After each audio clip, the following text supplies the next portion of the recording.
ലക്കിടിപേരൂർ ഗ്രാമപഞ്ചായത്തിന്റെ ആഭിമുഖ്യത്തിൽ വികസന സദസ്സ് സംഘടിപ്പിച്ചു. തരൂർ MLA PP സുമോദ് ഉദ്ഘാടനം ചെയ്തു.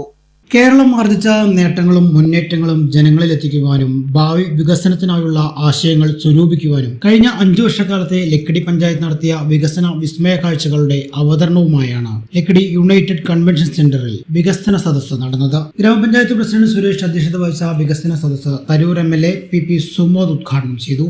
കേരളത്തിലെ ഗ്രാമപഞ്ചായത്തുകൾ വലിയ അധികാരവും വലിയ സമ്പത്തും കൊടുക്കുകയാണ്. 980-കളിൽ 990-കളിൽ ഒരു 5 ലക്ഷം രൂപ മാത്രമെങ്കിൽ ഗ്രാമപഞ്ചായത്ത് പ്രസിഡന്റും സെക്രട്ടറിയും തിരുവനന്തപുരത്ത് ഉന്നതരായ സെക്രട്ടറി ഉദ്യോഗസ്ഥന്മാരുടെ അടുക്കൽ ചെന്ന് കാത്തുകെട്ടി കിടക്കേണ്ട പ്രയാസകരമായ സാഹചര്യം ഒരു 3.5 പതിറ്റാണ്ട് മുമ്പ് അല്ലെങ്കിൽ 4 പതിറ്റാണ്ട് മുമ്പ് കേരളത്തിലുണ്ടായി. പാലക്കാട് ജില്ലാ panchayat president Binimol, Ottapalam block panchayat president Shobhana Rajendra Prasad, ജില്ലാ പഞ്ചായത്ത് അംഗം പ്രീത മോഹൻദാസ്, പഞ്ചായത്ത് വൈസ് പ്രസിഡന്റ് നസ്രിൻ, സ്ഥിരം സമിതി അധ്യക്ഷന്മാർ, ത്രിതല പഞ്ചായത്ത് അംഗങ്ങൾ, സാമൂഹിക രാഷ്ട്രീയ സാംസ്കാരിക മേഖലകളിലെ വിശിഷ്ട വ്യക്തികൾ, വിവിധ വകുപ്പധികാരികൾ എന്നിവർ സദസ്സിൽ സന്നിഹിതരായിരുന്നു.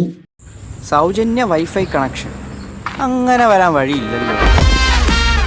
ഫ്രീ മോഡം ഇൻസ്റ്റലേഷൻ ചുമ്മാ. സത്യാടോ, എന്റെ വീട്ടിൽ ഈ കണക്ഷനാ. തന്നെയും വിശ്വാസമില്ല. അല്ല, കേരള വിഷൻ. കേരള വിഷനിലേക്ക് സ്വാഗതം. ഇപ്പോൾ വൈഫൈ കണക്ഷൻ എടുക്കാം ഫ്രീ ആയി.